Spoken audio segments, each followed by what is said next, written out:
নাস্তিকা আৰু আস্তিকা দৰ্শন এইটো চেপ্টাৰ আলোচনা কৰিম।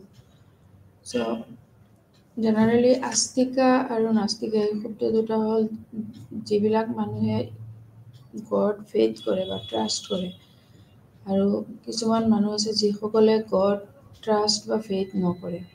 সো নাস্তিক হ'ল যে এইবোৰৰ মাজতে পৰিছে যিসকলৰ ট্ৰাষ্ট নাই, আৰু আস্তিক হ'ল যিসকলৰ ট্ৰাষ্ট আছে।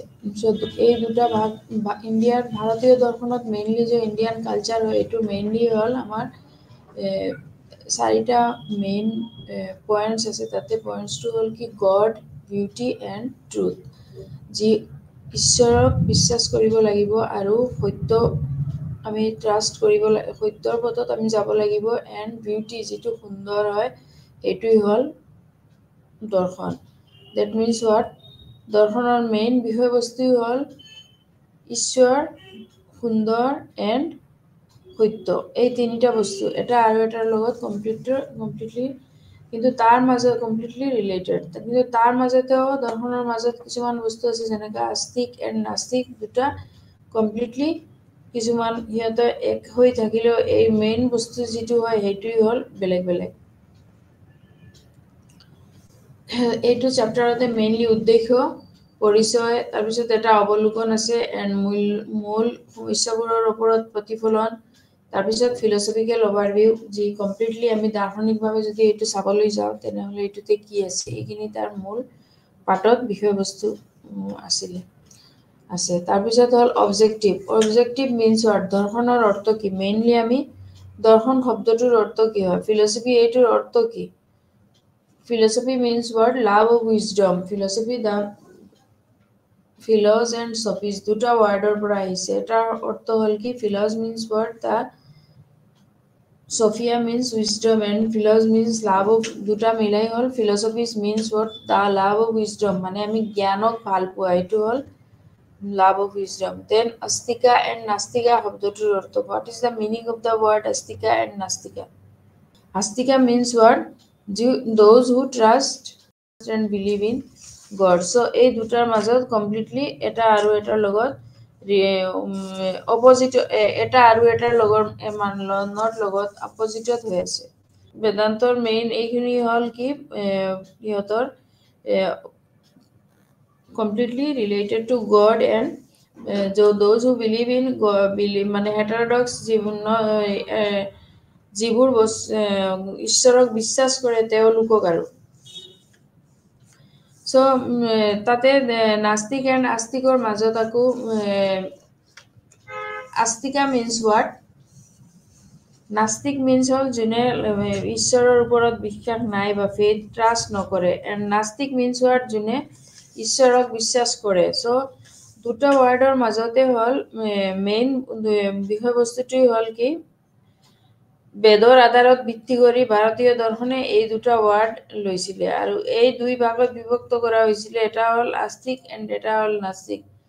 বিকজ মেক্সিমামত কি আছে? ঈশ্বৰক বিশ্বাস নাই। বেদৰ ওপৰত আধাৰিত হৈ পেলাই এই বস্তুটো কৰা হৈছে। তাৰপিছত আস্তিক দৰ্শনত আকৌ 6টা সম্প্ৰদায় আছে। আস্তিক দৰ্শনত কেইটা সম্প্ৰদায়? 6টা সম্প্ৰদায় আছে। এই 6টা সম্প্ৰদায় ন্যায়, বৈশিষ্ট্যিকা, দেন সাংখ্য, যোগা, এইবোৰ মীমাংসা, এইবোৰ হ'ল। তাৰপিছত সাংখ্য দৰ্শনে আকৌ দুটা তাৰ মাজতো এইবিলাক বিভিন্ন বেলেগত ট্ৰাষ্ট কৰে, মেইনলি গোটেইবোৰত ট্ৰাষ্ট নকৰে।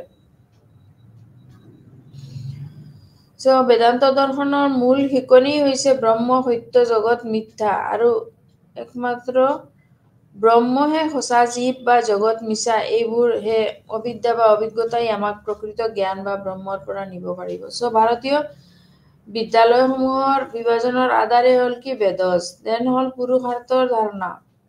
পুৰুষাৰ্থৰ ধাৰণা কি? যিবোৰ যেনেকা ট্ৰাষ্ট বা এখন পুৰুষ আৰু প্ৰকৃতি, that means what? Men, human life and nature. প্ৰকৃতি মিনছ হোৱাট? নেচাৰ, এণ্ড পুৰুষ means what? The human life. এতিয়া ইয়াতে পুৰুষাৰ্থৰ ধাৰণা মানে কি হয়? পুৰুষাৰ্থ বুলিতে আমি কি বুজিব পাৰোঁ? জেনাৰেলি পুৰুষাৰ্থত যে এটা পুৰুষাৰ্থ পাৰ কৰিবৰ কাৰণে এটা 4টা ষ্টেজ আছে। দেন অৰ্থ, কামা, তাৰপিছত ধৰ্ম, অৰ্থ, কামা এণ্ড মোক্ষ। যে এটা বয়স হোৱাৰ পিছত মানুহে চব গোটেই বস্তুবোৰ ত্যাগ দি পেলাই কি কৰে, সন্ন্যাস লয় বা আশ্ৰম লয়। সেই বস্তুটো হ'ল কি তেওঁৰ লাষ্ট ষ্টেজ। আৰু যিটো বস্তুত এই মোক্ষ, তেওঁৰ ৰিপিটেঞ্চ, তেওঁৰ আত্মাক কি কৰে, শুদ্ধি কৰিব বিচাৰে মোক্ষত, পুৰুষাৰ্থত। গোটেইবোৰ কৰাৰ পিছত এটা বয়স আছে য'ত তাত গৈ কি কৰে, তেওঁৰ আত্মাৰ শুদ্ধি বিচাৰে। এইটোতে হ'ল কি পুৰুষাৰ্থ ধাৰণা। তাৰপিছত হ'ল ভাৰতীয় দাৰ্শনিক চিন্তা, লিটাৰেচাৰৰ শৈলী। এতিয়া ভাৰতীয় লিটাৰেচাৰত কি বস্তুবিলাক বিদ্যালয়সমূহত পুৰুষাৰ্থৰ ধাৰণা এইবোৰ কি হয়? ভাৰতীয় দৰ্শনত লিটাৰেচাৰৰ শৈলী হিচাপে তেওঁলোকে কেইবামান সাধনা লৈছিলে, যেনেকা নিত্যানিত্য বস্তু বিবেক, ইহসূত্ৰ, ফলভোগ বিভাগ, শৈশমাদি সাধন আৰু মুমুক্ষুত্ব। এইবোৰ হ'ল কি তেওঁৰ এটা লিটাৰেচাৰৰ লগত ৰিলেটেড যিবোৰ বস্তু হয়। দেন এইটো হ'ল বৈদিক। তাৰপিছতো হ'ল অদ্বৈত বেদান্তৰ যিবোৰ বস্তু কিছুমান আছে, যিবোৰ হ'ল অদ্বৈত বেদান্ত বুলি কোৱা হয়। যেমন এই দৰ্শনৰ মতে ব্ৰহ্ম আৰু জগত একে, যাৰ বাবে ইয়াক অদ্বৈত বোলা হয়। এইটো বোধে কি ব্ৰহ্ম আৰু দৈৱ একেই হয়। দেন আস্তিক দৰ্শনৰ এটা অৱলোকন। আস্তিক দৰ্শনত কি এটা ছটা আস্তিক দৰ্শনৰ লগত যি ৰিলেশ্যন আছে, তাৰ লগতে 6খন স্কুলৰ ৰিলেটেড হৈ আছে। ছাপ'জ যেনেকা সাংখ্য, য়োগা, তাৰপিছত ন্যায়, মীমাংসা, দেন বৈশেষিকা। এইবোৰ হ'ল কি 6টা আস্তিক দৰ্শন। তাৰপিছতো কিছুমান নাস্তিক দৰ্শনত কি আছে, বৌদ্ধ, জৈন এণ্ড বেদান্ত ফিলচফি বুলি কয়। তাতে বৌদ্ধ, জৈন এণ্ড বুদ্ধিজম আছে, জৈনিজম আছে এণ্ড ন্যায়ৰ লগত ৰিলেটেড যিবোৰ বস্তু, তাৰ এই কমপ্লিট স্কুল যে এটা বস্তু ডিফাৰেঞ্চ হ'ল, আস্তিকৰ মাজত আছে 6খন স্কুল আৰু নাস্তিকৰ মাজত আছে 3খন স্কুল। নাস্তিকত হ'ল বৌদ্ধ দৰ্শন, দেন জৈন দৰ্শন, দেন চাৰ্বাক দৰ্শন। এই তিনিবিধ আছিলে নাস্তিকৰ মাজত। আৰু আস্তিকৰ মাজত কি আছিলে, জৈন মীমাংসা দৰ্শন, বৈশেষিকা দৰ্শন, দেন ন্যায় দৰ্শন, দেন সাংখ্য দৰ্শন, দেন যোগ দৰ্শন। চ' এইবোৰ কি আছিলে নাস্তিক আৰু আস্তিকৰ দৰ্শনত, মানে কি আছে এইটো বস্তু আমি চালো। তাৰপিছত ইন্ট্ৰডাকশ্যনত আমি যাওঁ। এতিয়া ইন্ট্ৰডাকশ্যনত যদি আমি এইটো চেপ্টাৰ, তেনেহ'লে বৈদিক এণ্ড নন বৈদিক গ্ৰন্থৰ ওপৰত আধাৰিত হ'ল আস্তিকা আৰু নাস্তিকা দুয়োটা দৰ্শন। দুটাই কি হয়, দৰ্শন হয়। আজিকালি এনেকা ওলাইছে জাষ্ট যিবোৰ, এখন হ'ল কি আস্তিকা আৰু এখন হ'ল নাস্তিকা, দুটাই দৰ্শন। কিন্তু এই দৰ্শনটো ছেপাৰেটলি ওলোৱা হৈছে for the those who are interested to learn or to know. So এইটো কাৰণে এইখন বেলেগকে দিয়া হৈছে বুজাবৰ কাৰণে। তাৰপিছত হ'ল আস্তিকা পৰম্পৰাগত 6টা দৰ্শন যেনেকা থাকে, তাতে চিন্তা প্ৰণালী কেইটা থাকিব, 6টা থাকিব। দেন এইবোৰ হৈছে কি ন্যায়, বৈশেষিকা, সাংখ্য, য়োগা, মীমাংসা আৰু বেদান্ত। এইবোৰ হ'ল তেনেকা ন্যায়, বৈশেষিকা, সাংখ্য, য়োগা, মীমাংসা আৰু বেদান্ত। চ' নাস্তিকা পৰম্পৰাগত আৰু 3খন উপবিদ্যালয় আছে, অৰ্থাৎ বৌদ্ধ ধৰ্ম, জৈন আৰু চাৰ্বাক। বৌদ্ধ ধৰ্ম, জৈন ধৰ্ম, এইটো হ'ল কি এইবোৰ হ'ল নাস্তিকা দৰ্শন। এতিয়া আমি ফাৰ্ষ্টত যাম সাংখ্য দৰ্শন। সাংখ্য দৰ্শন কোনে, তাৰপিছত এটা টোটেলি অভাৰভিউ আছিলে কি সাধাৰণতে ভাষাত আফ্ৰিকা আৰু আস্তিকা সাধাৰণ ভাষাত এইটো ক'লে আস্তিকা আৰু নাস্তিকা এই দুটাই ক্ৰমান্বয়ে হ'ল কি ধৰ্মবাদী আৰু নাস্তিক বুজাব সো ভাৰতীয় দাৰ্শনিক প্ৰেক্ষাপটত আস্তিকা আৰু নাস্তিকা শব্দবোৰৰ এক গুৰুত্বপূৰ্ণ বেলেগ সংস্কাৰ আছে যেনেকা আস্তিকা শব্দটো হ'ল ট্ৰাষ্ট ইন গড এণ্ড নাস্তিকা হ'ল they do not believe in God so শব্দবোৰৰ এক সম্পূৰ্ণ বেলেগ সংস্কাৰ আছে এইবোৰৰ নাস্তিক আৰু সংস্কৃত ৱাৰ্ড হয় কিন্তু সংস্কৃত ৱাৰ্ড হলেও এইবোৰৰ এটা বেলেগ সংস্কাৰ আছে যেনেকা আস্তিকাত হ'ব ট্ৰাষ্ট ইন গড এণ্ড নাস্তিকাত হ'ব do not believe in God so ভূতপত্তিগতভাৱে ইয়াৰ এটা হ'ল অস্তিত্ব মানে আস্তিকাৰ অস্তিত্ব আছে বা অস্তিত্বহীনতা হি হ'ল নাস্তিক মানে নাস্তিকত অস্তিত্বহীন আছে সো সংস্কৃত এইটোতে বেদৰ অৰ্থ যদি জ্ঞান পোহৰ জনা হয় দেন কাৰ্বাকা হৈছে আকৌ ঈশ্বৰ আত্মা স্বৰ্গীয় মন স্বৰ্গীয় স্থান ৰীতি নীতি আদিৰ অস্তিত্ব অস্বীকাৰ কৰা এক বস্তুবাদী দৰ্শন যিবোৰ হ'ল কি কাৰ্বাক হৈছে তেওঁৰ ঈশ্বৰ আত্মা স্বৰ্গীয় মন ৰীতি নীতি আদিৰ অস্তিত্ব অস্বীকাৰ কৰা এক বস্তুবাদী মন তেওঁ মানি লৈছে যে তেওঁলোকে এটা স্বৰ্গীয় যিমান স্থান তেওঁ পৰিব বা বেলেগে কত কাৰ্বাকা একৰ্ডিং টু কাৰ্বাকা তেওঁলোকে ঈশ্বৰৰ আত্মা স্বৰ্গীয় স্থান ৰীতি নীতি এইবোৰ লৈহে বেলেগ এটা ঠাইত তেওঁলোকে ফিক্স হৈ থাকে মেক্সিমাম but occasionally তেওঁলোকে move with their duties then হ'ল reflection to the core issues এইটো reflection কি হ'ল পুৰুষাৰ্থৰ ধাৰণা then আস্তিকা দৰ্শনৰ গণ আৰু পৃথকী then নাস্তিকা দৰ্শনৰ গণ আৰু পৃথকী তাৰপিছত ভাৰতীয় দৰ্শনৰ সাহিত্যৰ কৰ্পাছ এইটো দুখী দৰ্শনৰ প্ৰয়োজনীয়তা so that means what পুৰুষাৰ্থৰ ধাৰণা যেটো আমি ধৰ্ম এটা মানুহ যেতিয়া ফাৰ্ষ্ট that means what তেওঁক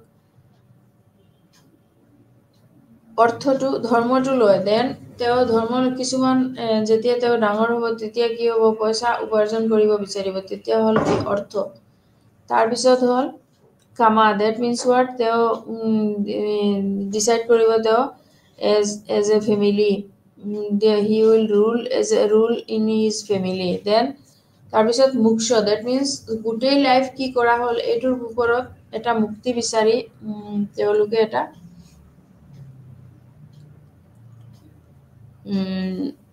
জাস্ট মোক্ষত গুচি যায় মানে তেওঁলোকে এটা কিছুমান ব্যক্তি আছে যিবোৰ লাইফত কি কৰে বহুত পস্তাৱা আহি যায় পিছত then they will mind that we did so many wrong things এতিয়া কি হ'ব so at that moment they can do moksha this step is a step hol moksha and we have to follow of moksha so ভাৰতীয় দৰ্শনৰ যেনেকা এইবোৰ আছিল ভাৰতীয় দৰ্শনত বিভিন্ন ধৰণৰ স্কুল আছিল জ্ঞান দৰ্শনৰ এটা সম্প্ৰদায় হৈছে নাস্তিক দৰ্শন সম্প্ৰদায় মানে দুটাৰ মাজতে এটা নাস্তিক ধৰ্ম সম্প্ৰদায় এই নাস্তিক দৰ্শন সম্প্ৰদায়সমূহ বেদৰ প্ৰমাণিত এই নাস্তিক ধৰ্ম এই নাস্তিক সম্প্ৰদায় বেদৰ যি প্ৰমাণৰ ওপৰত নিৰ্ভৰশীল এইটোৰ জৰিয়তে তেওঁলোকে আকু যি সম্প্ৰদায় আছে হিহতে তাত একো ডিমান্ড কৰিব নোৱাৰে বিকজ ইন দা নাস্তিক দৰ্শন সম্প্ৰদায় দুটা ভাগত ভাগ কৰা হৈছিল এটা হ'ল চৰমপন্থী নাস্তিক আৰু এটা হ'ল নৰমপন্থী নাস্তিক দুটাই বিভাজিত হৈ আছে আৰু হিহতে পাৰ্ট ওয়াইজ যোনটো যাৰ ডিউটি পৰে হিহতে এইটো পাৰ্ট ওয়াইজই কৰি থাকে সো এতিয়া ভাৰতীয় দৰ্শনৰ সাহিত্যৰ কৰ্পছ এতিয়া ভাৰতীয় দৰ্শনত মেইনলি কি হ'ল সাহিত্যত সদায় সাহিত্য লৈ আলোচনা কৰিছিলে বা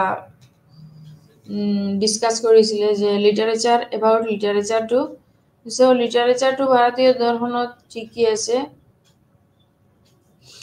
এণ্ড ভাৰতীয় দৰ্শনৰ সাহিত্যৰ যি কৰ্পাছ হয় এই বস্তুটো আমি লিটাৰেচাৰক অলপ ডেভেলপ কৰিব পাৰিম ভাৰতীয় দৰ্শনৰ দুটা ভাগ হৈছে সেইটো ভাগত হ'ল এটা হ'ল আস্তিক দৰ্শন আৰু এটা হ'ল নাস্তিক দৰ্শন আস্তিক দৰ্শনৰ সম্প্ৰদায় এতিয়া দুটাৰ মাজত সম্প্ৰদায় কেইটা বেলেগ বেলেগ হয় এটা হ'ল আস্তিকা সম্প্ৰদায় আস্তিক দৰ্শনৰ সম্প্ৰদায় হৈছে সাংখ্য যোগ ন্যায় বৈশেষিকা মীমাংসা আৰু বেদান্ত আৰু নাস্তিক দৰ্শনৰ কেইটা হ'ল সাংখ্য চাৰ্বাক বৌদ্ধ এণ্ড জৈন এইকেইটা হ'ল নাস্তিক দৰ্শনৰ পাৰ্ট দেন দুখী দৰ্শনৰ প্ৰয়োজনীয়তা কিয় দুখী দৰ্শনত যেতিয়া ৱাৰিজ আমি দুখ কৰিব লাগিব দৰ্শনত বিকজ আমি যদি দুখ কৰিব পাৰো তেতিয়াহে নেক্সটত আমি ভোগটো চাব পাৰিম কিন্তু ভাৰতীয় দৰ্শনত কিছুমান বস্তু এৰিবলগীয়া হৈছে যেনেকা মহাত্মা গান্ধীৰ পৰা লৈ বহুত যিবোৰ ফিলচফাৰ্ছ আছিলে আৰু তেওঁলোকেও কি কৰিছিলে চিন্তাটো তেওঁলোকে মেইন লৈছিলে আৰু দুখ যি বস্তু এই দুখটো সলভ কৰিবৰ কাৰণে তেওঁলোকে বহুত কেইটা ষ্টেপো আগবঢ়াইছিলে সো ইণ্ডিয়ান ফিলচফিত মেইনলি দুখটো হয় এটা পাৰ্ট মেইনলি এনে দৰ্শনত বহুত ভাগ আছে তাতে ভেদ স্বতন্ত্ৰ দৰ্শনসমূহক আকৌ বেদক প্ৰামাণ্য স্বীকাৰ কৰে আৰু অথচ বেদৰ ওপৰত প্ৰত্যক্ষভাৱে নিৰ্ভৰ নকৰে তেওঁলোকে বেদটো মানে কিন্তু তেওঁ কি কৰে বেদৰ যিবোৰ নিয়ম আছে এইবোৰ ফলো নকৰে বেদ স্বতন্ত্ৰ দৰ্শনসমূহে নিজে কিছুমান সূত্ৰ আৰু তথ্য প্ৰণয়ন কৰা দেখা দিছে যিবোৰে তেতিয়া বেদ বনাইছিলে তাৰ মাজত কিছুমান ফিলচফাৰ্ছ আছে যিবিলাকে কিছুমান বস্তু তাতে অলপ চেঞ্জ কৰিছিল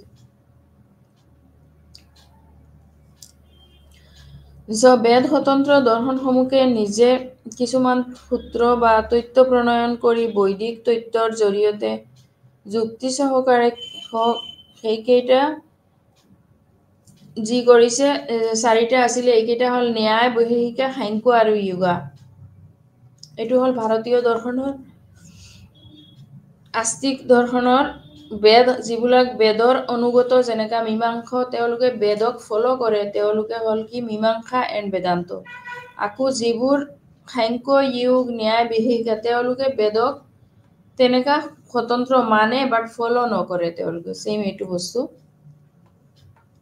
আকৌ অবৈদিক বা নাস্তিকৰ দৰ্শনত দুটা ভাগ আছে এটা হ'ল চৰমপন্থী আৰু এটা হ'ল নৰমপন্থী চৰমপন্থীত হ'ল চাৰ্বাক এণ্ড বৌদ্ধ আৰু নৰমপন্থীত হ'ল জৈন সো এই পাৰ্টখিনিত আমি মনত ৰাখিব লাগিব অলপ ইম্পৰ্টেণ্টকে যেনেকা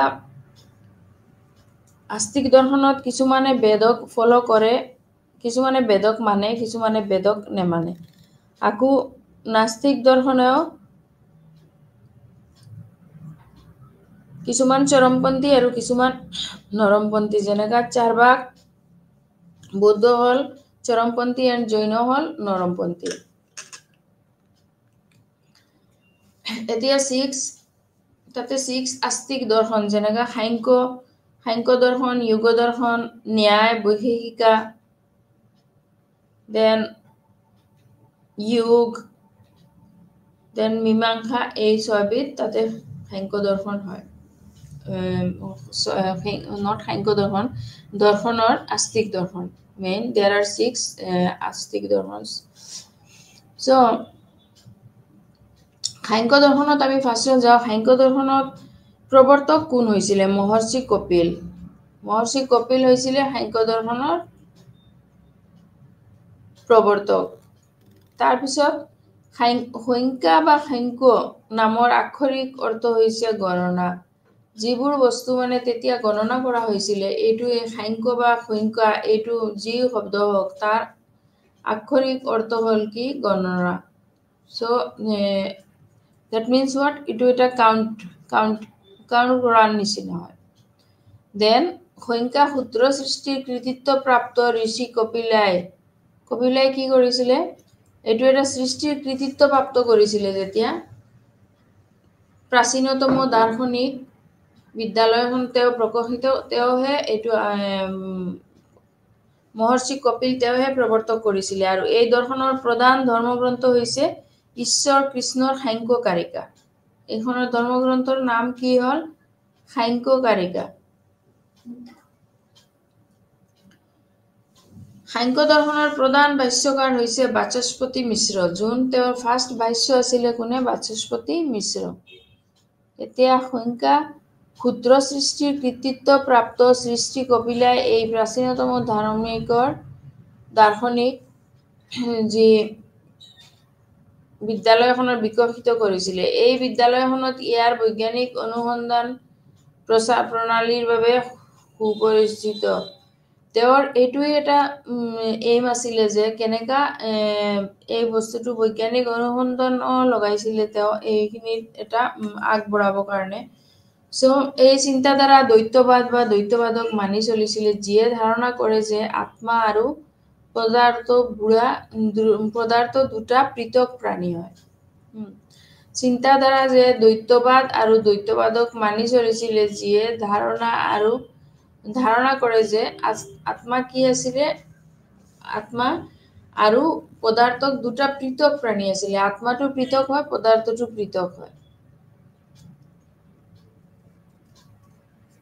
তাৰপিছত হ'ল এই ধাৰণাটোৱে সকলো অৰ্থপূৰ্ণ জ্ঞানৰ আধাৰশিলা হিচাপে কাম কৰে, কিয়নো মানুহৰ দুখ বেছিভাগ তথ্যৰ অভাৱৰ ফলত হোৱা বুলি ধাৰণা কৰা হয়। এই ধাৰণাটোৱে সকলো অৰ্থপূৰ্ণ জ্ঞানৰ আধাৰশিলা স্থাপন কৰে, কিন্তু কিছুমানৰ জাগাত এই আধাৰশিলাটো স্থাপন কৰা নাই। এই তত্ত্ব প্ৰাপ্ত কৰিবলৈ তিনিটা মৌলিক ধাৰণা প্ৰয়োগ কৰিব পাৰি, যি হ'ল কি এই তত্ত্বৰ ওপৰত আমি তিনিটা মৌলিক ধাৰণা এষ্টাব্লিছ কৰিব পাৰোঁ, যেনেকা প্ৰত্যক্ষ আধাৰৰ সমস্যা। তাৰপিছত এইটো যে প্ৰত্যক্ষ যে আধাৰৰ সমস্যাটো সেইটো হ'ল। তাৰপিছত প্ৰত্যক্ষ ধাৰণাৰ বাবে যি সংস্কৃত যিবোৰ ৱাৰ্ড প্ৰত্যক্ষ এণ্ড পৰোক্ষ মিনছত, প্ৰত্যক্ষ মিনছ ৱাৰ্ড আমি যি ডাইৰেক্টলি এণ্ড পৰোক্ষ মিনছ ৱাৰ্ড থ্ৰু আদাৰ পাৰ্চন।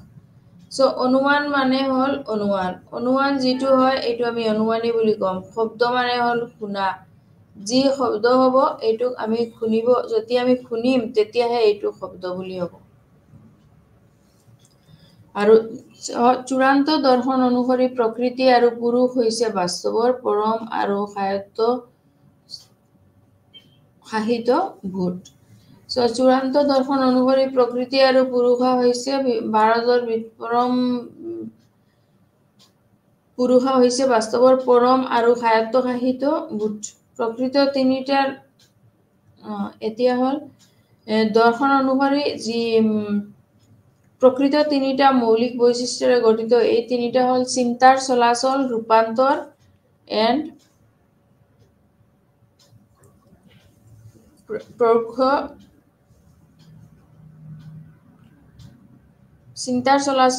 ৰূপান্তৰ দুটাৰ মাজত যি ডিফাৰেন্সটো আছে সেইটো। প্ৰকৃতি আৰু পুৰুষা হৈছে। তাৰপিছত য়োগাৰ ব্যৱহাৰিক দিশবোৰ। য়োগাত কোন আছিলে? প্ৰৱৰ্তক আছিলে পতঞ্জলি। যোগ দৰ্শনৰ প্ৰৱৰ্তক আছিলে পতঞ্জলি। পতঞ্জলিৰ মতে কি আছিলে? যোগ দৰ্শনৰ প্ৰধান ভাষ্যকাৰ হৈছে বেদব্যাস। যোগ দৰ্শনৰ প্ৰধান যোনে লেংগুৱেজটো ট্ৰেন্সলেট কৰিছিলে এইটো হ'ল কি চেঞ্জ কৰিছিলে, এইটো হ'ল এইজন কোন আছিলে?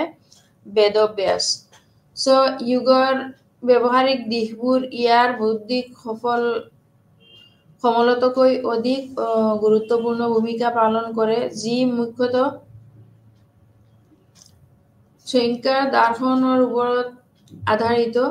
ইয়াৰ বাহিৰেও যি যোগে ঈশ্বৰৰ অস্তিত্ব ধাৰণ কৰি, যি হৈছে আধ্যাত্মিক মুক্তি আৰু বিচৰা আকাংক্ষীৰ আৰ্হি, যোগে সম্যকৰ সৈতে ধাৰণা কৰে যে আধ্যাত্মিক মুক্তিৰ যি মুখ্য প্ৰাপ্তি তেতিয়া হয় যেতিয়া আত্মা পুৰুষ পদাৰ্থৰ বন্ধনৰ পৰা মুক্ত হয়, যি আমি কৈছিলোঁ লাষ্ট ষ্টেজত, সেইটো প্ৰকৃতি যাৰ ফলস্বৰূপে অজ্ঞতা আৰু ভ্ৰম হৈছে চিনাক্ত কৰিব পৰা পৰ্যায়ৰ জৰিয়তে পৃথিৱীৰ বিভিন্ন বিবৰ্তনৰ সংখ্যা দৃষ্টিভংগীয়ে যোগক এই ক্ৰমটোক বিপৰীত কৰাৰ চেষ্টা কৰিবলৈ প্ৰেৰিত কৰে। যেনেকৈ আছিল তাতে এজন ব্যক্তিয়ে ইয়াৰ মূল বিশুদ্ধতা আৰু চেতনাৰ অৱস্থাক ক্ৰমান্বয়ে এইটো পুনৰ প্ৰৱেশ নকৰাকৈও আত্মাক ক্ৰমান্বয়ে অভিভূত নকৰিব পাৰে। যোগা দৰ্শনৰ পতঞ্জলীয়ে তেওঁৰ এই যোগ দৰ্শনটোৰ ডিটেইলছকে ধুনীয়াকে তেওঁ বুজাই দিছে। দেন এই বস্তুটো চিন্তা কৰিব পৰা যদি পৰ্যায়ৰ জৰিয়তে পৃথিৱীৰ বিবৰ্তনৰ সংখ্যা দৃষ্টিভংগীয়ে যোগক এই ক্ৰমাটো বিপৰীত কৰাৰ চেষ্টা কৰিবলৈহে প্ৰেৰিত কৰিছে।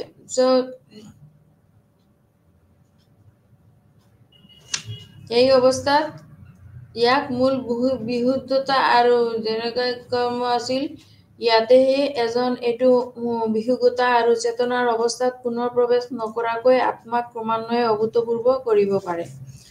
যোগাত ব্যৱহাৰিক দিশবোৰ ইয়াৰ বৌদ্ধিক সমৰতকৈ অধিক ওপৰত গুৰুত্বপূৰ্ণ, কিন্তু বুদ্ধত কি আছিলে অলপ তেওঁ বস্তুটো অলপ কমাই দিছিলে। ন্যায় দৰ্শনৰ মতে প্ৰত্যক্ষ মীমাংসা দৰ্শনৰ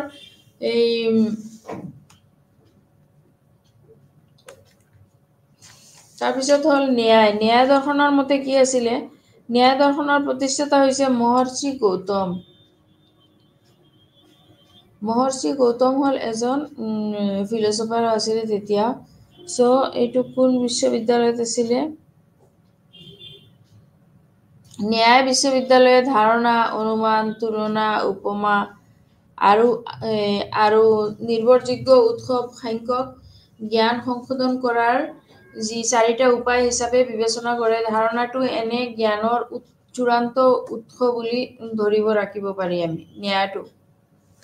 এইটো চেপ্টাৰ অলপ দীঘলীয়া আছে, সেইটো কাৰণে আমি আস্তিক পাৰ্টটো আজি কৰি ল'ম আৰু নাস্তিকটো নেক্সট ডে। ন্যায় কি কৰে, বিদ্যালয়ে ধাৰণা, অনুমান, তুলনা, উপমা আৰু নিৰ্ভৰযোগ্য উৎসৰ যি সাক্ষ্যক জ্ঞান সংশোধনৰ ধৰাৰ 4টা উপায় হিচাপে বিবেচনা কৰে আৰু ধাৰণাটো এনে জ্ঞানৰ চূড়ান্ত যে উৎস বুলিও ৰাখিব পাৰে। ন্যায় দৰ্শনৰ মতে প্ৰমাণ 4 প্ৰকাৰৰ: প্ৰত্যক্ষ, অনুমান, শব্দ এণ্ড উপমান।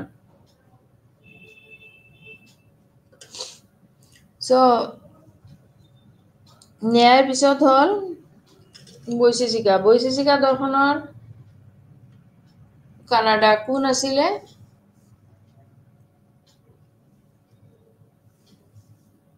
প্ৰতিষ্ঠাতা কানাডা আছিল মহৰ্ষি কণাদ। তাৰমানে মহৰ্ষি কণাদ বুলি কওঁ আমি। কণাদৰ বৈশেষিক সূত্ৰই হৈছে এই দৰ্শনৰ প্ৰধান গ্ৰন্থ। তেওঁৰ সূত্ৰবোৰৰ কাৰণেই এই ধৰ্মগ্ৰন্থখন আমি প্ৰধান বুলি ভাবিব পাৰোঁ। এতিয়া চাওঁ আমি এইবোৰ কি আছিলে। বৈশেষিক দৰ্শনে দুবিধ বৈশেষিক দৰ্শনৰ প্ৰতিষ্ঠাতা হৈছে মহৰ্ষি কণাদ আৰু বৈশেষিক দৰ্শন মতে 2বিধ জ্ঞানৰ কথা কোৱা হৈছে। এই 2বিধ হ'ল কি? অনুভৱ আৰু স্মৃতি। অনুভৱ এণ্ড স্মৃতি। ই ধাৰণা কৰিছিল যে বৈদিক ব্ৰহ্মাণ্ডৰ সকলো বস্তু পৰমাণু হ্ৰাসযোগ্য আৰু এজনৰ অভিজ্ঞতা পদাৰ্থৰ অন্তঃক্ৰিয়াৰ পৰমাণুৰ এক কাৰ্য। সেইবোৰ সংখ্যা আৰু সেইবোৰৰ স্থানিক যি সজ্জা, এইটো মানদণ্ড, কাৰ্যকলাপ, সাধাৰণতা, বিশেষত্ব আৰু অহংকাৰৰ পৰা আহৰণ কৰা হয় এইবোৰ বস্তু। বৈশেষিকাত দৰ্শনে দুইবিধ জ্ঞাতকতা কৰিছে আকৌ এটা হ'ল কি অনুভৱ আৰু এটা হ'ল স্মৃতি জেনাৰেলি আমাৰ প্ৰত্যেকৰ মাজতে কি আছে অনুভৱ বস্তুটো আছে সো আমি অনুভৱ কেনেকা এইটো আমি বুজিব পাৰো প্লাস স্মৃতি যেনেকা স্মৃতিটো যেতিয়া পিছুৱাই যায় তেতিয়া আগলৈ আহে তেতিয়া আকৌ আমাৰ লগতে ৰিলেটেড হৈ যাব পাৰে বা আমাৰ যিবিলাক ভুল এইবিলাক পয়েন্ট আউট কৰি দিয়ে সো অটোমেটিক বৈষয়িক দৰ্শনে যুগজ প্ৰত্যক্ষক প্ৰকাৰ স্বীকাৰ কৰিছে আৰু এই প্ৰত্যক্ষৰ দ্বাৰা আত্মাক জনাটো সম্ভৱ বুলি মই দিয়া নাই সো এইটো এই প্ৰত্যক্ষৰ দ্বাৰা আত্মাক কি হ'ল জনাটো সম্ভৱ যে মত দিব কাৰণে এইটো দিয়া নাই যেনেকা এটা বৈষয়িক যিবোৰ মুদা হৈছিলে যে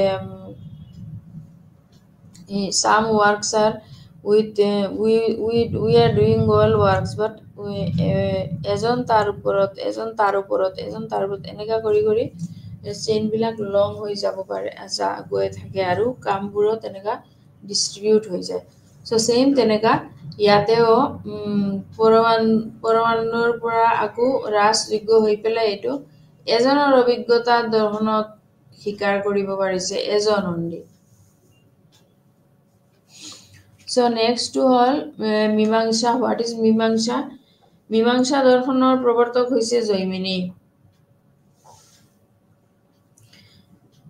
মীমাংসা হৈছে এক সংস্কৃত শব্দ যাৰ অৰ্থ হৈছে গভীৰভাৱে বিশ্লেষণ কৰা আৰু উপলব্ধি কৰা যিকোনো বস্তু আমি গভীৰভাৱে বিশ্লেষণ কৰিব লাগে আৰু তাকে উপলব্ধি কৰা ফিল কৰিব লাগে ই হৈছে ছয়টা আস্তিক যি ধৰ্মৰ ৰামায়ণ যি ধৰ্মত পৰম্পৰাগত ভিতৰত এটা যি ধৰ্মৰ সাৰাংশত ওপৰৰ গুৰুত্ব দিয়ে ধৰ্ম কৰি উপাৰ্জন এটা কৰা আৰু যোগ্য ব্যক্তিজনৰ মৃত্যুৰ পিছত স্বৰ্গলৈ যাব ধৰ্ম কৰি এই উপাৰ্জন কৰা যোগ্য ব্যক্তিজনৰ মৃত্যুৰ পিছত স্বৰ্গলৈ যাব ঋষি জাইমিনীয়ে এইটো প্ৰস্তাৱ দিছিলে কোনে এইটো প্ৰস্তাৱ দিছিলে ঋষি জাইমিনীয়ে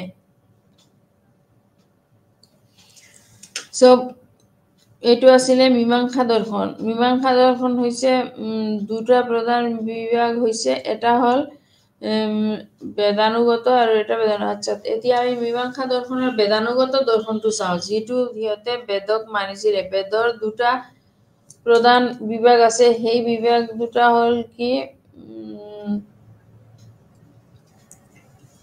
খবৰ মীমাংসাৰ প্ৰধান ভাষ্যকাৰ হৈছে মীমাংসা বেদানুগত এই দুটা পূৰ্বকাণ্ড আৰু কৰ্মকাণ্ড বা উত্তৰকাণ্ড আৰু জ্ঞানকাণ্ড দুটা কাণ্ড দিয়া হৈছে এটা হ'ল পূৰ্বকাণ্ড আৰু এটা হ'ল উত্তৰকাণ্ড বা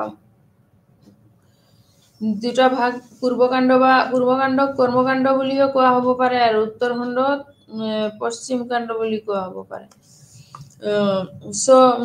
ক'ব পৰা যায় সো বেদৰ কৰ্মকাণ্ডৰ ওপৰত মীমাংসা দৰ্শন নিৰ্ভৰশীল সো বেদৰ কৰ্মকাণ্ডৰ ওপৰত মীমাংসা দৰ্শন যি কুমাৰিল ভট্ট তেওঁ কি কৈছিলে মীমাংসা দৰ্শনক দুটা সম্প্ৰদায়ে ভাগ কৰিছে এটা হ'ল মূলৰ কুমাৰিল ভট্টৰ মীমাংসা দৰ্শনৰ দ্বাৰা ভট্ট মীমাংসা আৰু প্ৰভাকৰৰ মীমাংসা দৰ্শনৰ দ্বাৰা প্ৰভাকৰ মীমাংসা দ্যাট মিন্স তাতে দুটা ভাগ হৈছে এটা হ'ল কি মীমাংসা প্ৰভাকৰ আৰু এটা হ'ল দৰ্শন মীমাংসা ভট্ট মীমাংসা আৰু মীমাংসা দৰ্শনৰ নামে প্ৰভাকৰ মীমাংসা এতিয়া ধৰ্ম কৰি উপাৰ্জন কৰা যোগ্য ব্যক্তিজনৰ মৃত্যুৰ পিছত স্বৰ্গলৈ দায় হোৱা এইবোৰ যি যাব পাৰে সেই বস্তুটো ঋষি জাইমিনীয়ে এইটোত প্ৰস্তাৱ কৰি দিছিলে এতিয়া বেদান্তক আমি চাওঁ বেদান্ত যিবোৰ হ'ল এই বেদান্তৰ মাজতো কি হয় আকৌ বেদান্ত দৰ্শন যেনেকা বেদান্ত দৰ্শনৰ প্ৰতিষ্ঠাতা হ'ল বদ্ৰায়ন বেদান্ত দৰ্শন কোনে প্ৰতিষ্ঠা কৰিছিলে বদ্ৰায়ন এতিয়া বদ্ৰায়নৰ দ্বাৰা ৰচিত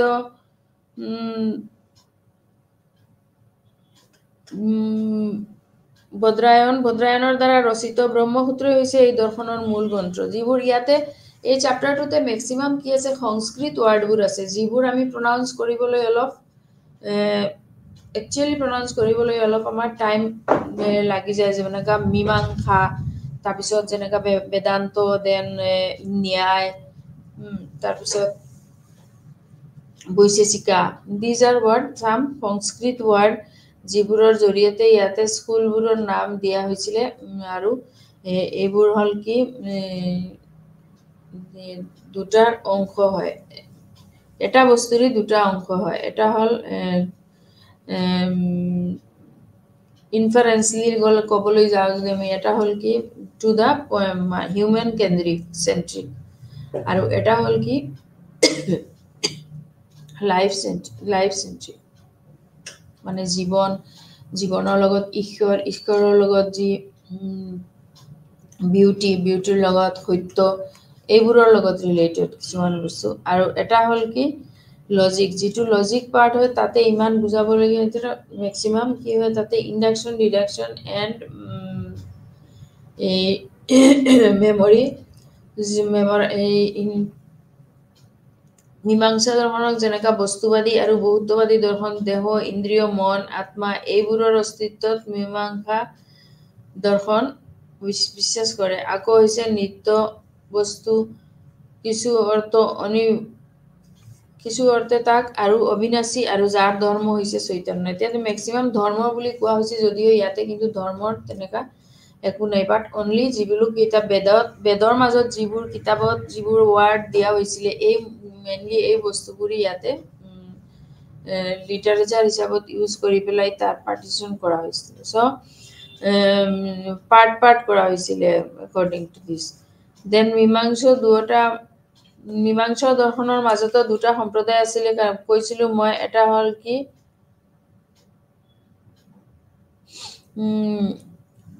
অপৰোক্ষ আৰু এটা হল পৰোক্ষ প্ৰভাকৰে মীমাংসাই 5 প্ৰকাৰৰ প্ৰমাণ স্বীকাৰ কৰিছিলে কিন্তু তাৰ পিছত প্ৰভাকৰ বুলি এজন ৰাইটাৰ উলাইলে তেওঁ আকৌ কৰি ইয়াতে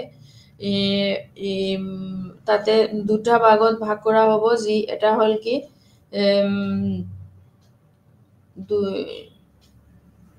প্ৰকাৰৰ জ্ঞান আৰু অপৰোক্ষ জ্ঞান আৰু পৰোক্ষ জ্ঞান এই দুটা তাৰ পিছত বেদান্ত দৰ্শনত কি হল প্ৰতিষ্ঠাতা হল হৈছে বদ্ৰায়ন বেদৰ কোন হয় ৰাইটাৰ বদ্ৰায়ন প্ৰতিষ্ঠা দেন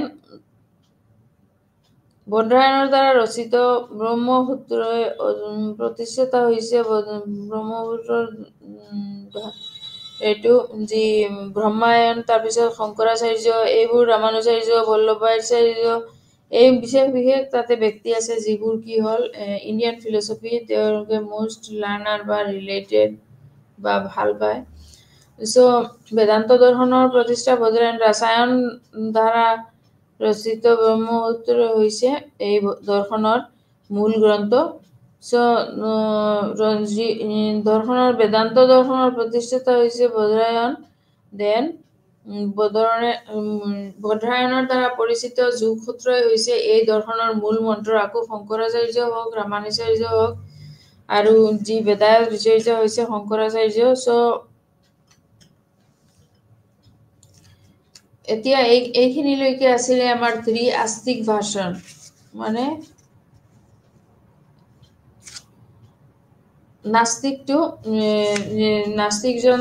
নাস্তিক আছিলে যিবোৰে নাস্তিক দৰ্শন সম্প্ৰদায় যিবোৰে do not follow God and চাৰবাক and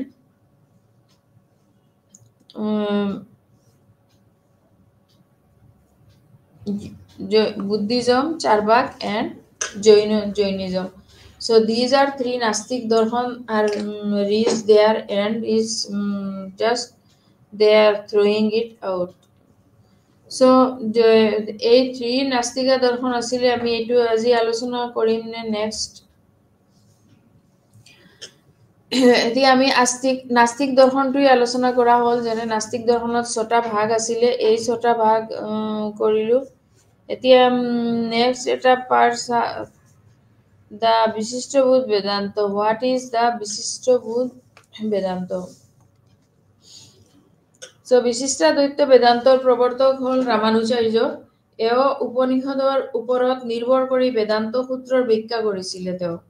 আৰু শংকৰৰ বেদান্তৰ দৰ্শনৰ পৰা ৰামানুজৰ বেদান্ত দৰ্শনিক পৃথক কৰিবৰ বাবে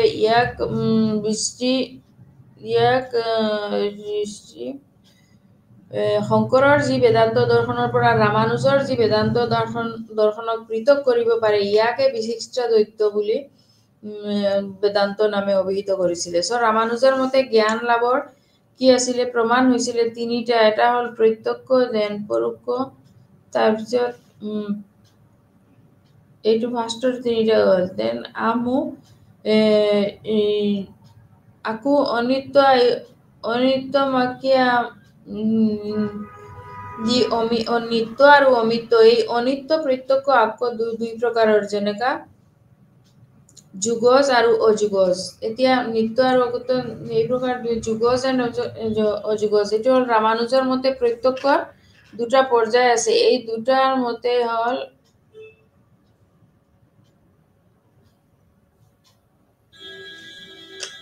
প্ৰত্যক্ষৰ দুটা পৰ্যায় আছে। সেই দুটা হ'ল নিৰ্বিকল্প আৰু সৰ্বিকল্প। এই দুটাৰ মাজত আকৌ প্ৰকল্প আছে। এটা হ'ল নিৰ্বিকল্প এণ্ড সকল্প। চাৰিটা সাধাৰণ সত্যৰ পৰা লাভ কৰা জ্ঞানক ৰামানুজে কি বুলি অনুমান চাৰিটা কি তেওঁ ট্ৰুথ বুলি ভাবিছিলে। চ' ফাইনেলি গৈ তেওঁৰ এই সাধাৰণ সত্যটো তৰ্কৰ জৰিয়তে প্ৰতিষ্ঠা কৰা হয়। চ' ৰামানুজে আগম অৰ্থাৎ শাস্ত্ৰ জ্ঞানক প্ৰমাণ হিচাপে গ্ৰহণ কৰিছে। এওঁৰ শাস্ত্ৰ যি শাস্ত্ৰ জ্ঞানক প্ৰমাণ স্বৰূপে গ্ৰহণ কৰিছে আৰু এওঁৰ মতে শাস্ত্ৰ জ্ঞানৰ জৰিয়তেহে ব্ৰহ্মাক আনিব পৰা যায়। চ' বিশিষ্টাদ্বৈত বেদান্তৰ মতে ঈশ্বৰ হৈছে সগুণ ব্ৰহ্ম, যি কেৱল এই জগতৰ উপাদানকৰণ কৰে আৰু নিমিত্ত কাৰণ কৰে। উক্ত উদাহৰণ জৰিয়তে এইটোতো গম পোৱা যায় ঈশ্বৰ সকলো ভাল গুণৰ অধিকাৰী। প্ৰকৃতিহে নিৰ্বিশেষ কোনোবা বেলেগ হ'ব। এই বস্তুটোৰ লগত যি ৰামানুজে কাৰ্য কৰাৰ মতবাদ ৰূপে যি সত কাৰ্যবাদক স্বীকাৰ কৰিছিলে, এই মত অনুযায়ী জীৱ সৃষ্টিৰ আগতে চিত বা জড়ৰ লগত অচিতৰ মাজত হয়। চ' এই মতবাদ অনুযায়ী জীৱ সৃষ্টিৰ আগতে চিত বা জড় জগতৰ চিতৰ মাজৰ লগত অন্তৰ্ভুক্ত হৈ থাকে আৰু ব্ৰহ্মই নিজে অচিতৰ মাজত অপ্ৰতিজ্ঞ হৈ আছে। এই মত অনুযায়ী জীৱ সৃষ্টিৰ আগতে চিত বা জড় জগত অচিতৰ মাজতে চিত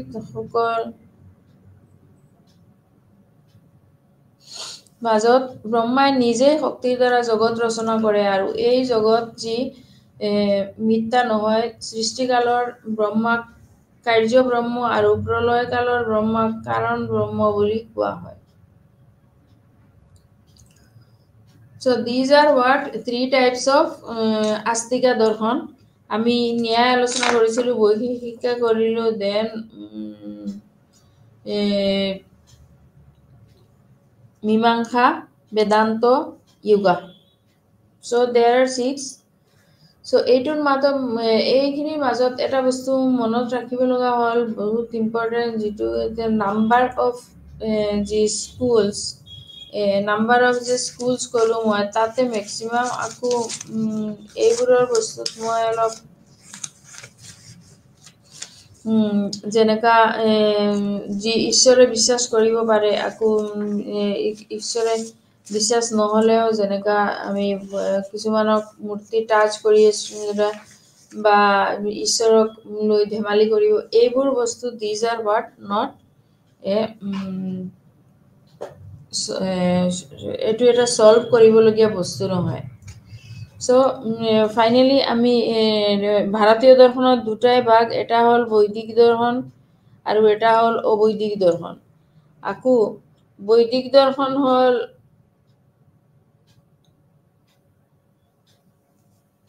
বৈদিক দৰ্শনটো হ'ল যি বেদৰ যিবিলাক অনুগত সিহঁতে এটা ভাগত আছে, যেনেকা মীমাংসা এণ্ড বেদান্ত, এই দুটা হ'ল কি বেদানুগত, মানে বেদক মানে, আৰু যিবোৰে বেদক নামানে সিহঁতে হ'ল অবৈদিক বা নাস্তিক দৰ্শন। তাৰ মাজতেও দুটা ভাগ, এটা হ'ল চৰমপন্থী এণ্ড নৰমপন্থী। এতিয়া চৰমপন্থী মিনছ হ'ল চাৰ্বাক দৰ্শন এণ্ড নৰমপন্থী মিনছ হ'ল জৈন দৰ্শন। চ' এইবিলাকৰ মাজত এটা ডিফাৰেঞ্চ আছে, যি চৰমপন্থী এণ্ড নৰমপন্থীৰ মাজত। চ' ফাইনেলি আমি আস্তিকা দৰ্শনত চখানত সাংখ্য, ন্যায় এণ্ড বৈশেষিকা এণ্ড যোগা, এইখিনি আমি চালোঁ। ইয়াৰ মাজতে এটা বস্তু আমি আকৌ ৰিভিউ দিব বিচাৰি আছোঁ, যেনেকা ইণ্ডিয়ান ফিলচফিৰ মাজত কিছুমান এটা বৈশিষ্ট্য আছে, যিবোৰ হ'ল কি ব্যৱহাৰিক প্ৰয়োজনবোধ। ব্যৱহাৰে মানুহক প্ৰয়োজনবোধ দিয়ে, যে ব্যৱহাৰৰ পৰাও আমি যিবিলাক বস্তু এটা পজিটিভিটি, সেইটো বস্তু গৈ আমাৰ ফিলচফাৰসকলৰ তাত ইনক্লুড হয়। চ' ভাৰতীয় দৰ্শনকসকলে কেৱল দৰ্শনৰ তত্ত্বগত আলোচনাক লৈয়ে চিন্তা নাছিলে, ইয়াক ইয়াতে যে বিবিধ আহৰণীয় যি ভাৰতীয় দাৰ্শনিকসকলে আৰোপ কৰা হয়, সত্য জ্ঞানৰ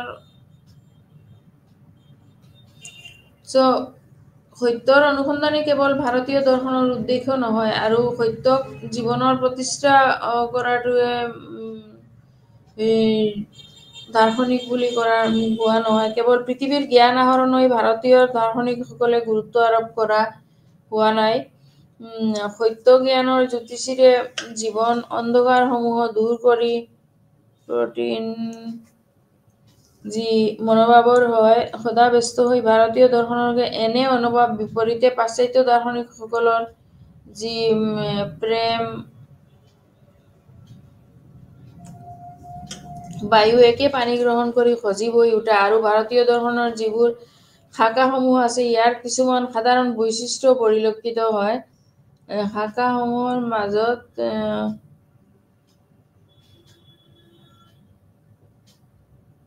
এইটো বস্তু তাত্ত্বিক বায়ুক যি ব্যৱহাৰিক জীৱনৰ গ্ৰহণ কৰাৰ উপায় সন্ধানত দিয়াটো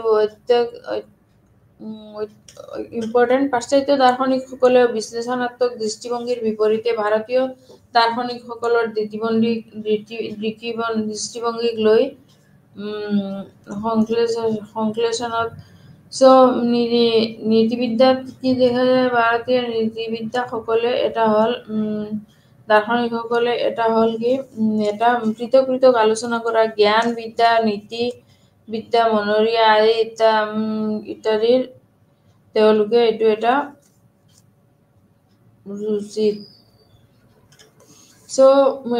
মনোবিদ্যা আদি বিভিন্ন বিষয়ক ভাৰতীয় দাৰ্শনিকসকলে একত্ৰিত কৰি আলোচনা কৰে, আৰু এই নাস্তিকৰ দৰ্শনৰ লগত যিটো আস্তিক দৰ্শন, এই আস্তিক দৰ্শনত আকৌ বেদান্ত দৰ্শনে শিকায় যে এজনৰ দূৰত্বৰ প্ৰকাশ কৰি হৈছে জীৱনৰ লক্ষ্য অস্তিত্বৰ একেটাই বিষয়ে সচেতন আৰু ভাৱে বুজি পোৱাৰ যি জৰিয়তে আত্মাৰ যি ঐশ্বৰিক প্ৰকৃতি প্ৰাপ্ত কৰিব লাগিব। বেদান্ত দৰ্শনে নিশ্চিত কৰে যে বেদান্তৰ এজন নিশ্চিতভাৱে কৰে যে বেদান্তৰ এজন অনুশীলনকাৰী, যাক আমি মধুৰা, আৰু বেদান্ত দৰ্শনে নিশ্চিত কৰে যে বেদান্তৰ এখন অনুসৰণকাৰী কৰিব লাগিব। যিবোৰ বেদান্তক ফল' নকৰে তেওঁলোকে আহি ইয়াতে এড কৰিব নোৱাৰিব। যাক এজন বুলি জনা যায়, তেওঁ সকলো ধৰ্মৰ সৈতে সমন্বয় বিচাৰিব লাগিব। মুঠতে বেদান্তক ফল' কৰিব লাগিব। বেদান্তৰ যি দৈবিকৰ যে জীৱনৰ লক্ষ্য আছে সেইটো হ'ল অস্তিত্বৰ একতাৰ বিষয়ে সচেতনভাৱে বুজি পোৱাৰ আদৰ্শ। এইটো এটা জনা যায় যে এইটোৰ পৰা তেওঁলোকে অলপ নিজকে আঁতৰাব বিচাৰিছে। চ' সকলো ধৰ্মৰ সৈতেই তেওঁ কি কৰি আছিলে এইটো অলপ তাৰপিছত হ'ল জীৱন সম্পৰ্কীয় বন্ধন আৰু মানৱ জীৱন বন্ধন আৰু দুখৰ মূল। মহাত্মা গান্ধী বুদ্ধিজমত আমি মেইনলি পাইছো দুখৰ কাৰণ। চ' মানৱ জীৱনত বন্ধন আৰু দুখৰ মূল কাৰণ কি আছিলে? অবিদ্যা। অবিদ্যাৰ কাৰণেই ইমান দুখ আৰু বেলেগ আছিলে। চ' জীৱন আৰু জগত সম্পৰ্কীয় অজ্ঞানতাই হৈছে মানৱ জীৱনৰ বন্ধুত্বৰ মূল। জীৱন আৰু যি জগত এইটোৰ সম্পৰ্কীয় অজ্ঞানতাই হৈছে মানৱ জীৱনৰ প্ৰধান মূল। এইটো এটা বস্তু যি দুখৰ হওক মূল এইটো যে লৈ আমি বহুত দিনলৈকে থাকিব পাৰিম সেইটো আশা নকৰি জাষ্ট এইটোকে কৰি দিব বিচাৰো যে এই সম্পৰ্কে ভাৰতীয় দৰ্শনৰ তুলিব পাৰি এই সম্পৰ্কে ভাৰতীয় দৰ্শনতে এতিয়া বন্ধন আৰু দুখৰ যি মূলতে হৈছে এই দুটাই কমপ্লিটলি অবিদ্যা হয় আৰু জীৱন আৰু জগত সম্পৰ্কীয় অজ্ঞানতাই হৈছে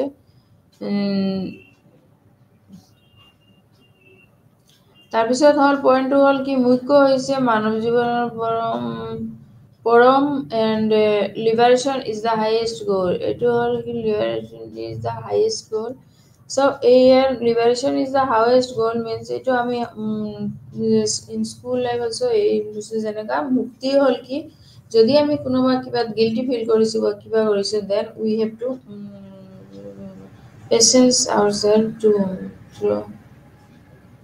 এইটো যি তাৰ জন্মান্তৰবাদে আৰু কৰ্মবাদত দুটাত এটা ডিফাৰেঞ্চো আছিলে। চ' বেদান্তত মানে তেওঁলোকে কি কৰিছে জন্মান্তৰবাদত বিশ্বাস কৰিছিলে। তেওঁ যে পৃথিৱীতে এটা কাম কৰিলে মানুহজন দুখী হৈ যাব। তাৰপিছত আকৌ এই যেতিয়া ভাৰতীয় দৰ্শনৰ চাৰ্বাকৰ এই সংসাৰত যি জন্মান্তৰবাদ হৈছে মানুহে নিজ কৰ্মৰ ফল ভোগৰ বাবে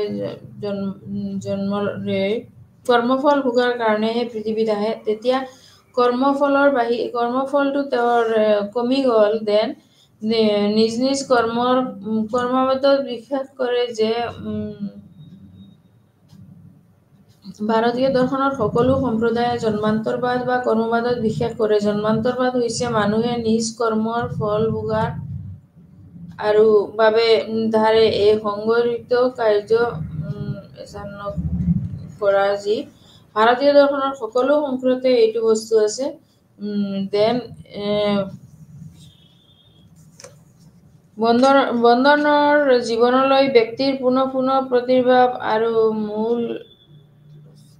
মূল এইটো যি বস্তু হয় বচনৰ জীৱনলৈ ব্যক্তিৰ পুনঃ প্ৰত্যাৱৰ্তন কৰিও মূল কাৰণ হৈ উঠিছে। ভক্তিৰ বিশ্বাস যি মানুহে নিজ কৰ্মৰ ভুল ভোগাব বাবে এই সংসাৰৰ গ্ৰহণ কৰে। চ' আমি যে জন্মগ্ৰহণ কৰোঁ জন্মৰ মাজত যিমান আমি কিছুমানে বিশ্বাস কৰে এইটো যে আমি পুনৰ্জন্ম মানে আগৰ জন্মৰ যি বেয়া কাম কৰিছিলো এইটো জন্মতে বিশেষকে হিন্দু শাস্ত্ৰ মতে এইটো তেওঁলোকে ফ'ল' কৰে যে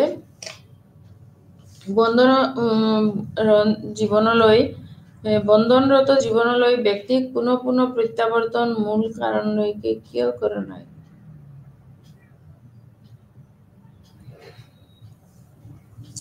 চ' ভাৰতীয় দৰ্শনত সকলো সম্প্ৰদায়ে জন্মান্তৰবাদ আৰু কৰ্মবাদত বিশ্বাস কৰে। জন্মান্তৰবাদ হৈছে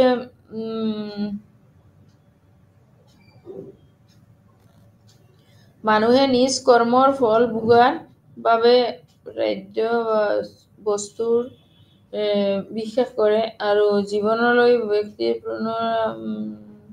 বিশ্বাস কৰে আৰু জন্মান্তৰবাদ হৈছে মানুহে নিজ কৰ্মৰ ফুল ভোগৰ বাবে এটা এই সংসাৰত জন্মগ্ৰহণ কৰা আৰু যি সুখ দুখৰ কাৰণ হৈছে ব্যক্তিৰ কৃতকৰ্মবাজি মাতুন ব্যক্তিয়ে হৈছে ব্যক্তিৰ কৰ্মবাজি মাতুন মানুহে তেওঁৰ কৃতকৰ্মৰ ফল ভোগ কৰিবই লাগিব আৰু ইয়াত ভাল ভোগ ভুগিবই লাগিব অতীতৰ জীৱনৰ কৰ্মৰ ফলে হৈছে ব্যক্তিৰ বৰ্তমান জীৱনৰ ব্যক্তিৰ বৰ্তমান জীৱনৰ কৰ্মবাজি বস্তুবাহী জীৱনৰ যি গতি হয় এই গতিটো নিৰ্ধাৰিত কৰিব পাৰে ভাৰতীয় দাৰ্শনিকসকলে মতে ব্যক্তিসকলৰ মাজত পৰিলক্ষিত হোৱা সকলো প্ৰকাৰৰ বৈষম্যগত তাৰ পৰিৱৰ্তন পোৱা হয় কৰ্মবাদত বিশেষ ভাৰতীয় দাৰ্শনিকসকলে এক বিশ্বজগক এক নৈতিক ৰংগমঞ্চ ৰূপে গণ্য কৰিছিলে আৰু ৰংগমঞ্চত যেনেদৰে অভিনেতা বা অভিনেত্ৰীসকলে নিজৰ প্ৰতিভা বেলেগ বেলেগকে দেখাব পাৰিছে that means what ৰংগমঞ্চত যেনেদৰে অভিনেতা আৰু অভিনেত্ৰীসকলে নিজৰ প্ৰতিভা অনুযায়ী নৈতিক ৰংগমঞ্চত যেনেদৰে অভিনেতা অভিনেত্ৰী নিজৰ প্ৰতিভা অনুযায়ী বেলেগ বেলেগ চৰিত্ৰ বা ৰূপায়ণ কৰি প্ৰশংসা দি তেওঁলোকে নিজ পূৰ্বজন্মৰ কৰ্মফল অনুসৰি দেহ ধাৰণ কৰে আৰু এইটোহে তেওঁৰ যি পূৰ্বজন্মৰ কৰ্মফল অনুসৰি যিবোৰ শাস্তি হয় এইবোৰহে তেওঁলোকে বেদ বিশ্বাসী বা বেদ বিৰোধী অৰ্থত ব্যৱহাৰ কৰিছিলে মীমাংসা যোগ ন্যায় বিচিচিকা মীমাংসা বেদান্ত এই ছটা দৰ্শনে হ'ল কি আস্তিক দৰ্শনৰ প্ৰধান সম্প্ৰদায়সমূহ আস্তিক দৰ্শনৰ সম্প্ৰদায়সমূহ দেন তাৰপিছত আস্তিক সম্প্ৰদায়তে আকৌ বেদানুগত বা বেদ স্বতন্ত্ৰ কিছুমানে বেদক ফলো কৰে আৰু কিছুমানক বেদক ফলো নকৰে মীমাংসা আৰু বেদান্ত এই দৰ্শন দুটাক আকৌ বেদানুগত দৰ্শন আখ্যা দিয়া হয় বেদানুগত দৰ্শন বেদক বিস্তাৰিতভাৱে ব্যাখ্যা দিয়া কৰাই হৈছিলে এই দুই বেদৰ কাম এইটো কি আছিলে বেদান্তৰ এই দুটা দৰ্শন সম্প্ৰদায় সত্য বুলি গ্ৰহণ কৰিব পাৰি সেইবোৰক যুক্তি সহকাৰে প্ৰকাশ কৰিছে অৱশ্যে যুক্তিবোৰত বিশ্বাস বা যুক্তিবোৰত ট্ৰাষ্ট হয় দেন বেদান্ত দৰ্শনে বেদৰ জ্ঞান কাণ্ডৰ যিবোৰ বেদৰ কৰ্মকাণ্ডৰ এইটো আধাৰত তেওঁলোকে এইখিনি লৈ লয় but that must be কিবা এটা